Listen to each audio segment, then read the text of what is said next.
you definitely get a bit of that saltiness in there. It's kind of like a margarita in a beer. All right. But I would say like it's a margarita on the beach without the sand. Nice. You don't want to drink Sand's sand. annoying. It smells like a Bud Light Lime, but not shit. You know. Are you a brewhead? I'm a brewhead. Are you a brewhead? I'm a brewhead. Y'all are brewheads? Yeah, we brewheads. So pour a glass of craft beer, we can do this. Yeah.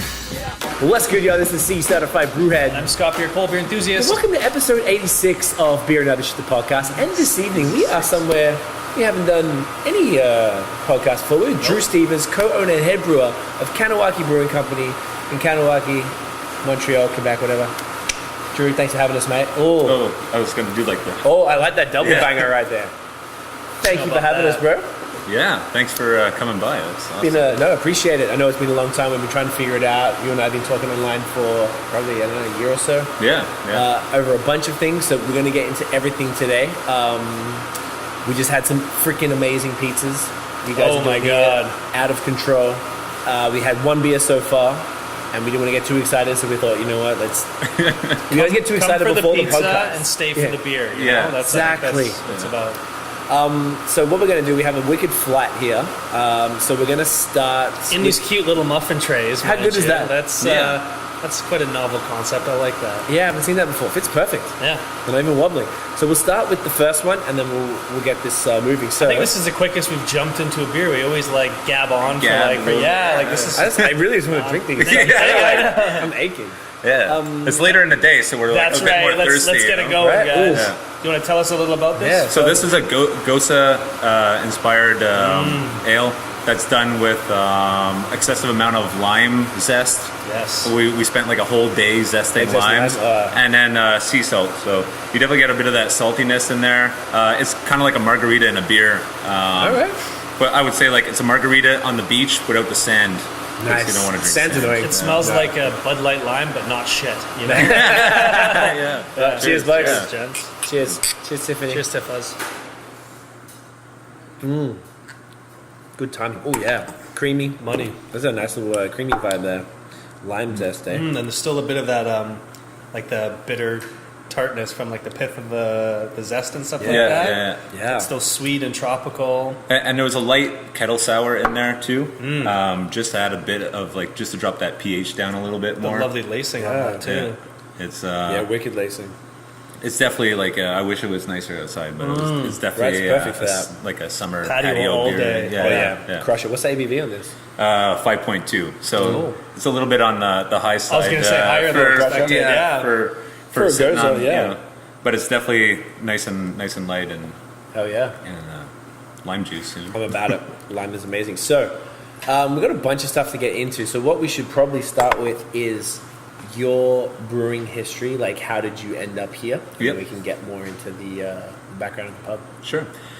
So I started about 7 years ago homebrewing, and really got involved with the Montrealers Homebrew Group, which is Yes. a very big homebrew club in Montreal and the surrounding areas, and quickly became the president of that. Yeah.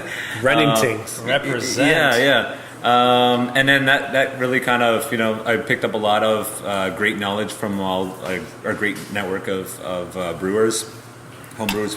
There's like 275, maybe probably 280 of us now. Nice. So That's huge. it's a great network of knowledge sharing and everything about brewing. Yeah. And even some beer focused stuff, and so it's been it's great, and that's where I got my start. Pretty much. Okay. So you were an avid home brewer. Thank you, Tiffany. Yeah. Love So avid home brewer. I come from the IT background, so I used to do a bit of programming, some tech support, project management, post sales stuff. And then one day I was just sitting at my desk, and I'm like, you know what? I can't do this anymore. Done with it. I need We've been there. let me try do a hobby as a job and see if I like it. Okay. And see if I continue to like it, and then so I got my start at Les Trois Brassards. Nice.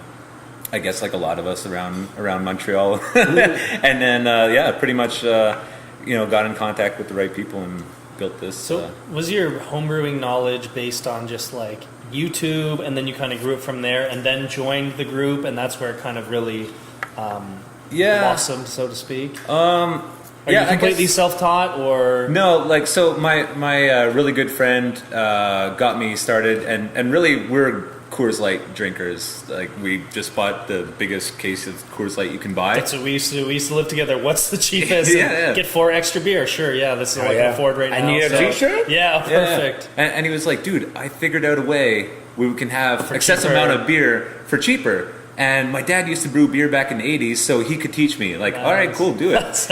And then, so he was doing that like a year in advance, and he kept trying to get me into brewing. And I'm like, dude, I'm quite happy coming over to your place and drinking all your beer, and you're doing all the heavy lifting. That's great.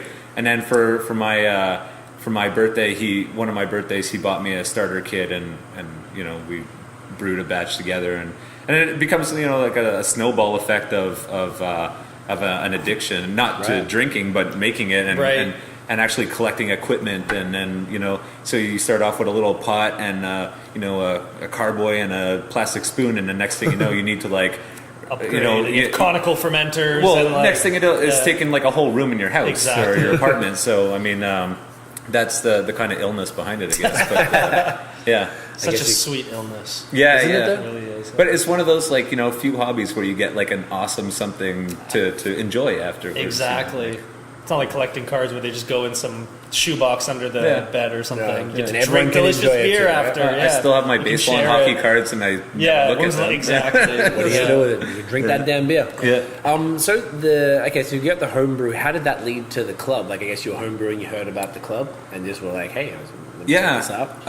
Well, I mean, like, everybody kind of looks to the U.S. for, I guess, inspiration, and I had been reading about, you know, different things about homebrewing. Every time you research a topic, and it seemed like every town and city had their own homebrew club. Yeah. I'm like, oh, I wonder if Montreal has one, and then that's where I found these guys, and then just, you know, reached out to them and got acquainted to some of the people, and I signed up right before their big sort of end of the year Christmas party, New Year's party, whatever you want to call it, and that was like my first introduction to it. I'm like, holy shit, these people are like pretty fucking serious about serious about it. yeah, serious about brewing, and you know, everybody's sharing different home brews and all that stuff, and even the guys who are just kind of getting into it and didn't have like anything ready, they brought like commercial beers that they would like to brew or they're inspired by. So, and then sometimes you get like some cool shit, you know, like Is this like meet in people's basements, or is it like you go to like a hall, wherever it happens to be? That wherever week? it happens to be. Yeah. So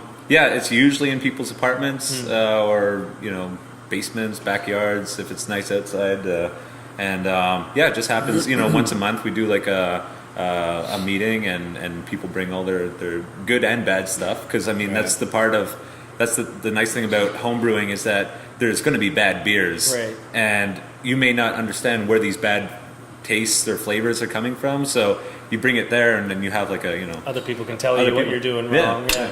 That's actually really cool. yeah. So what's the, like, excuse the ignorance, I guess it's kind of for people who might not really know how they work. Like, I guess so the purpose is for networking, is for, you know, like you said, bringing you beers, like, yo, what do you think? Like, getting, like, a more expert opinion, I guess, or someone who knows what they're talking about, rather than just your friend, like, oh yeah, it's free beer. Yeah. Like someone who knows what's up to Yeah. give you feedback. Is that kind of like the purpose of the clubs? Yeah. So it's definitely about feedback, and the nice thing is that you have a mix of old members and new members, and we have a lot of people in the industry. You know, like you guys did a show with Renaud and Sean from Jukebox and Avant-Garde, so they were members of the club. Right. You know, Tico at Benelux was also our president at one point. Right. So we have like a lot of pro brewers in there. A lot of guys have been in, you know, home brewing for decades, and then you have like the new and upcomers. So it's a really nice mix, and that's what we kind of encourage for the meetings too, is because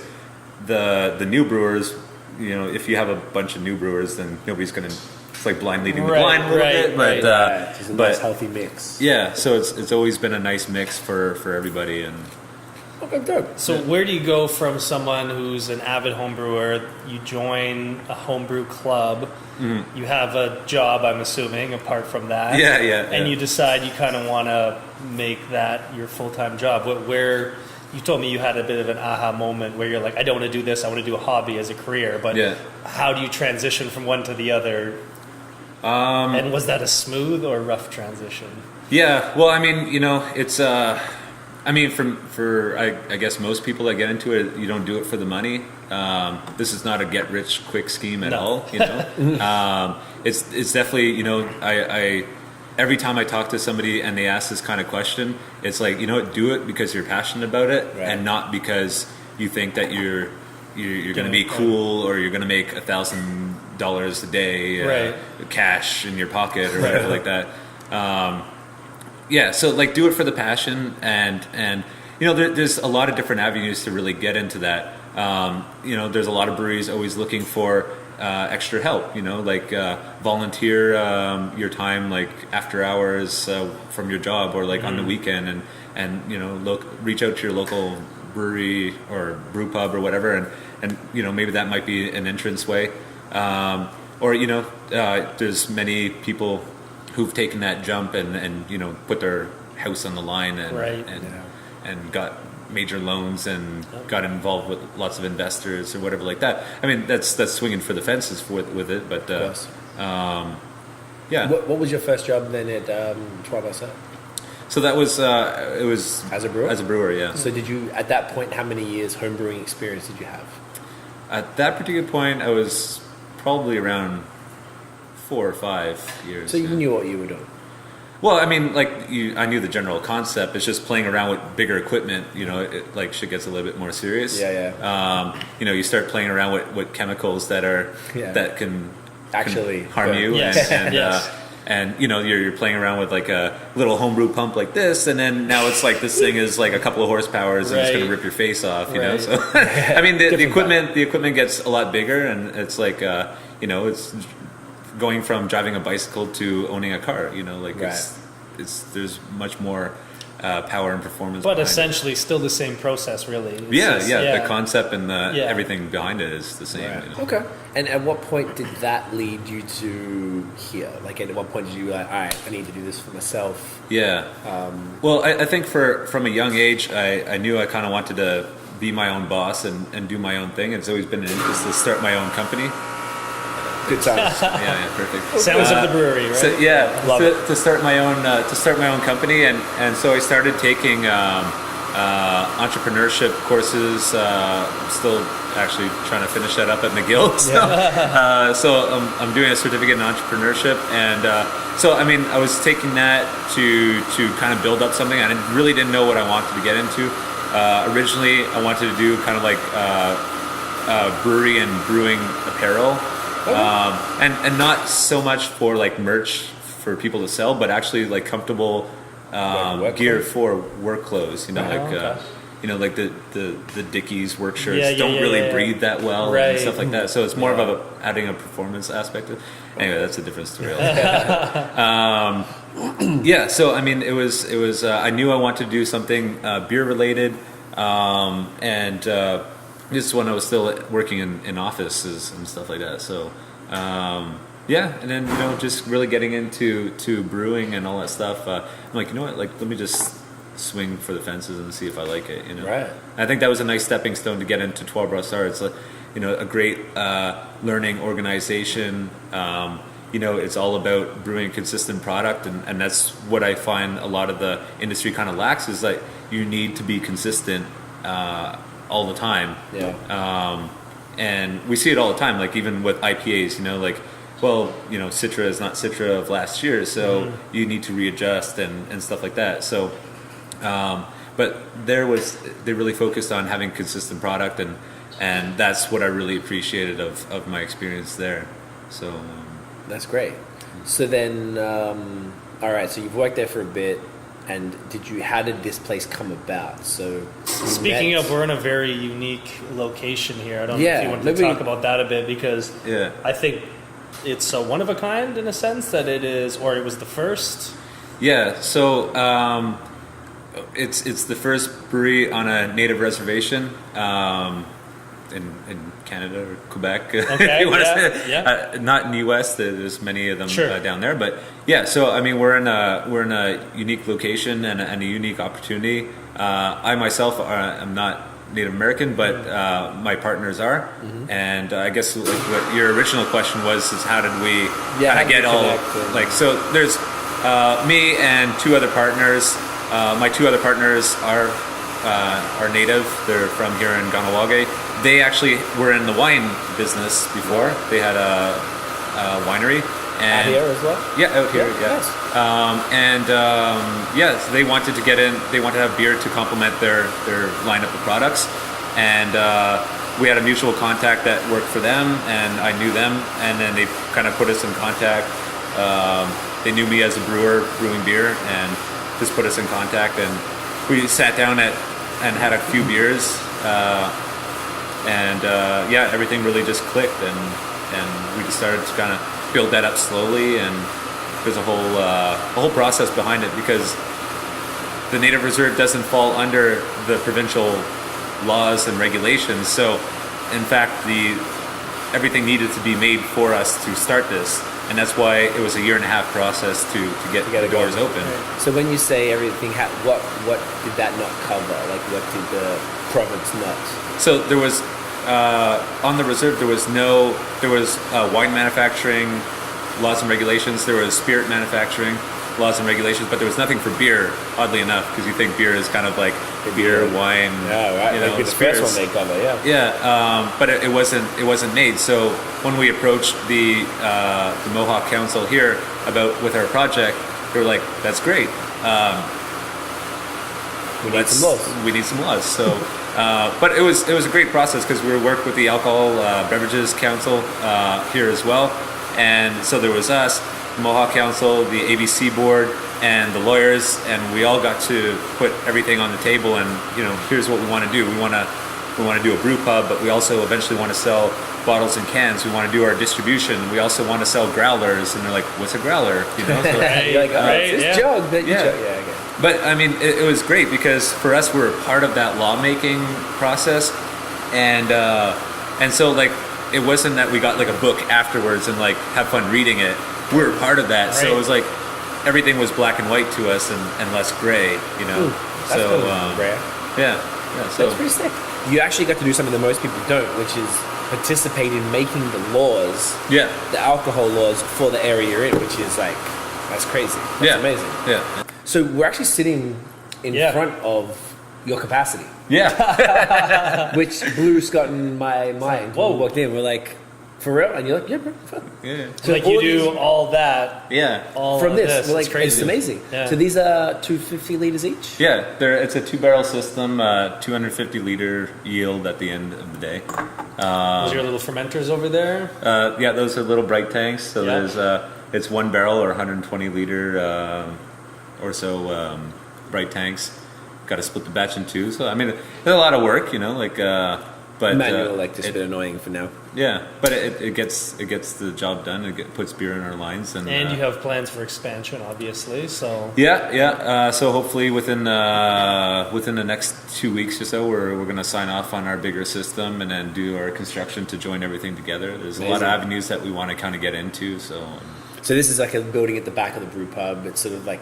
It's only like 5 meters between it, like a short walk. But it'd be cool. We had to connect that. You'd be able to open the whole space up. And so the plan also is to make it a flat roof, so we could put a terrace on the top, like a patio on the top. Oh, that's what's up. Yeah, this would be killer out here, man. Yeah. Summer's, you kidding me? Yeah. What's the time frame for that, or is it kind of like? Construction will probably start this summer, and then we're hoping to have everything. Like the new system up and running by fall time so you might still be able to catch a bit of patio season. I don't think so for this year, but for next year it's going to be on and popping. Yeah. It's also cool that I was really impressed by your brew pub. Beautiful looking brew pub. So nice. It felt very comfortable as soon as I walked in. Yeah, warm and you were telling me that you've essentially built everything from scratch on the inside there, which I thought was really cool. So everything is done by us, by hand, even this table here. There's beautiful lacquer on it. Yeah, lacquer. I just want to rub my nude body all over it. So do I. Do you have any baby oil? Yeah. But this is my one of our partners' rotting deck that we repurposed to make. That's crazy. I love that, man. So what's this stuff called again? Epoxy resin. I love it. So I kind of call it lacquer. I just call it lacquer. We have a couple of tables in there, smooth. and I'll show you the ones. But there's actually, like, when we're putting the stuff on, a dragonfly flew on it and died in there, and he's still in there. That's so it might be like Jurassic Park. I was gonna say, yeah. Poor guy. So yeah, I mean, yeah, we did everything by hand. You know, like we built that all. I mean, probably see the little B-roll stuff and everything, everything is. And your fermentation. Everything is right done here, by hand. and Super. You must feel like a pride about that, to know that, like, you kind of, like, your literal blood, sweat, and tears went into making this. And you know, like, I think, and you know, I hope you guys enjoy all our products, all the beers and all that stuff. But to me, I think, and you know, maybe it's kind of like judging each one of my children or whatever like that. But it's like, I think that whole stigma of, like, you need big, badass, shiny stainless steel to make amazing beer. Or, you know, I wouldn't say amazing beer because that's like a bit, but like, you let's can say, toot like, your own word. but like, you know, like some really good drinkable beer that everybody is, that's, you know, it's approachable, and there's something a little bit for everybody. Like the beer menu is designed in a way for that. To you know, if you're a beginner to an intermediate to a beer nerd or brew head or whatever you want to call it. Well played. Or beer enthusiast. Or beer enthusiast, you know, like. But like, that's the thing. Like, you don't need big, shiny, and to do it. And you know, we definitely took that approach. We took a small, humble approach to do that.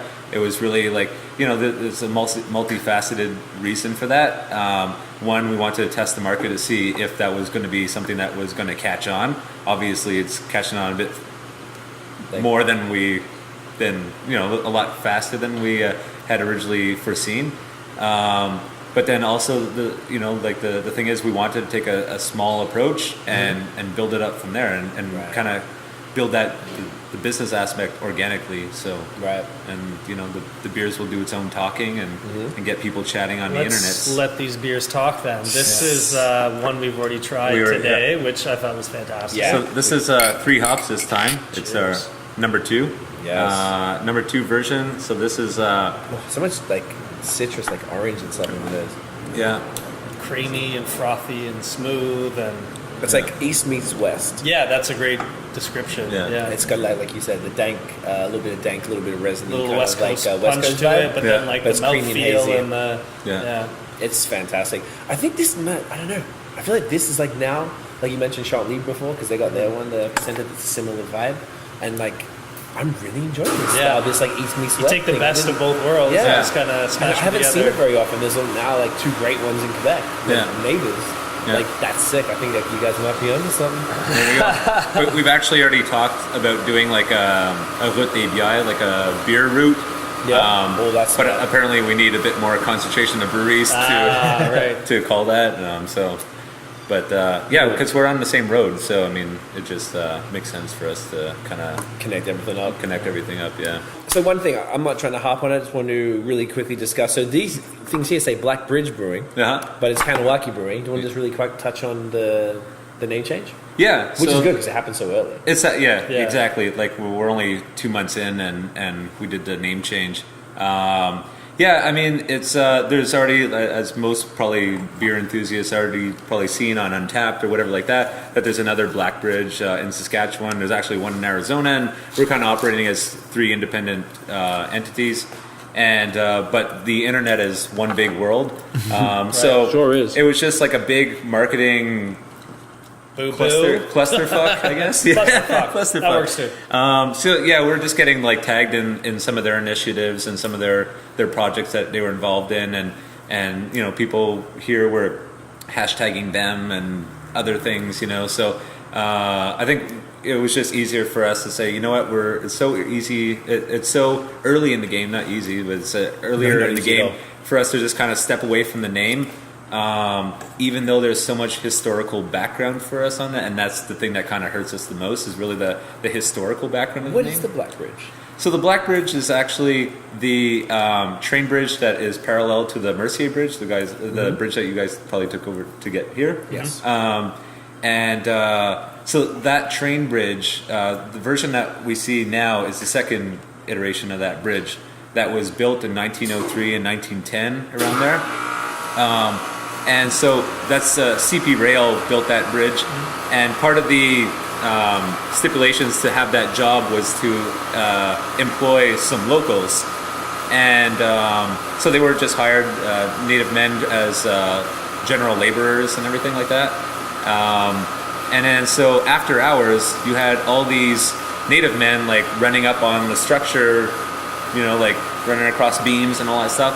And one of the superintendents after hours like went out there and saw all these guys running around on the beams and like, holy shit, these guys like don't have any fear of like heights and whatever. Right. So maybe we could start, maybe they make really good iron workers, and they started training them to become iron workers.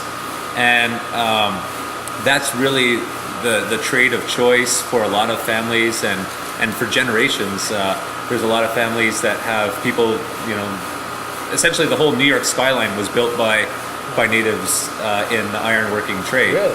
And a lot of places down in Florida, Texas. One of our partners is a former iron worker. He worked over 20 years in ironworking. Wow. So, but that job, the Black Bridge, which is a nickname for that bridge, was like a start of economic sustainability for a lot of families here. So there's a lot of attachment to that particular bridge and that particular job in particular that spawned things. So I guess that's our kind of like tip of the hat to that. That's really cool. Yeah. I love it, Drew. You're a mad C word, mate. Thank you for this chat. This long time coming. Thank you. Yeah, we did it. Where can we find Kahnawake Brewing online? So online, KahnawakeBrewing.com or .ca leads you all to our Facebook page. Word. Okay. Yeah. Where can you find us? Right across the Mercier Bridge. Word. Get down here. Really, really easy. A lot of people from Montreal think it's like a big trek, and it's really wasn't that far. Yeah, we came from Hochelaga and it was like less than under 30 half minutes an hour with traffic. Yeah. Bad traffic and rain. Yeah. So it's really not that bad. It was really, really easy. Yeah. Man, thank you so much. All these beers were fire. I'm looking forward to eating more pizza and drinking more beer. I'm drinking more beer. That's what I'm saying. Guys, if you enjoyed the episode, chuck us a big fat thumbs up. You know the deal. Hit subscribe below and hit that notification bell so you know when these new fire-ass videos pop up. Follow us on social media at BAOS Podcast. And check out the long-form audio on all your all your talkie media sites, stuff. iTunes and freaking I just signed up for Anchor the other day. Okay. Yo, shouts to Anchor. We have to add that to the website, fam. Check that, rate, review, subscribe, you know the shit. That is it, y'all. Thank you again, Drew. You're top bloke. Peace. Get it in, yeah.